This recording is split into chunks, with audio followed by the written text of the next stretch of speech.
నమస్తే అండి. దుర్గా 59 ఫుడ్స్ ఛానల్కి స్వాగతం. ఈరోజు వీడియోలో నల్లేరుకాడ పచ్చడి ఎలా తయారు చేసుకోవాలో చూద్దాం.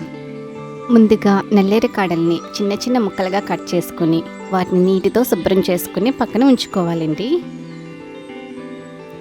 తర్వాత పచ్చడికి పోపు పెట్టుకోవడానికి కొంచెం ఆయిల్ వేసి కొన్ని వెల్లుల్లి రెబ్బలు,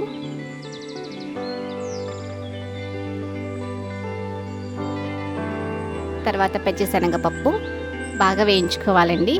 అవి వేగిన తర్వాత 1 కప్పు నువ్వులు వేసుకోవాలండి. అది ఎరుపు రంగులోకి వచ్చే వరకు వేపుతూ ఉండాలి. కొన్ని ఎండుమిరపకాయలు, కొన్ని కరివేపాకు రెబ్బలు వేసుకుని వేపుతూ ఉండాలి.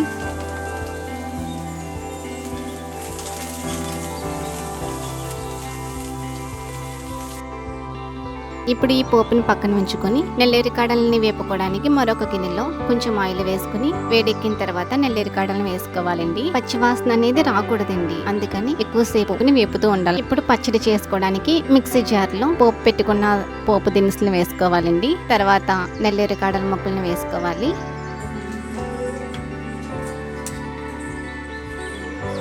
చింతపండు అంటే నిమ్మ పండు అంత సరిపోతుందండి. సరిపడినంత ఉప్పు వేసుకుని మిక్సీ పట్టాలండి. మధ్య మధ్యలో నీళ్ళు అనేది యాడ్ చేస్తూ ఉండాలి.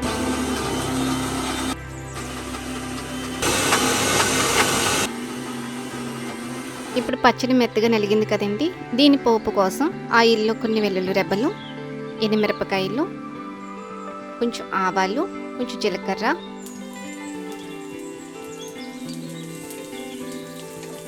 అలాగే కరివేపాకు వేస్తూ వేపుకుంటూ ఉండాలండి. ఆల్రెడీ మనం మిక్సీ పెట్టిన పచ్చడి ఉంది కదా, అది కూడా వేపుతూ ఉండాలి ఇందులోనే. ఇదంతా లో ఫ్లేమ్లోనే వేపుతూ ఉండాలండి. ఇంకా పచ్చడి రెడీ అయిపోయింది. ఇప్పుడు వేడి వేడి రైస్లో కానీ, ఇడ్లీలో కానీ, దోశలో కానీ చాలా బాగుంటుందండి. మీరు కూడా చేసుకుని ఒకసారి ట్రై చేసి చూడండి. వీడియో నచ్చితే లైక్ చేయండి, షేర్ చేయండి. మరిన్ని వీడియోస్ కోసం సబ్స్క్రైబ్ చేయండి. Thank you.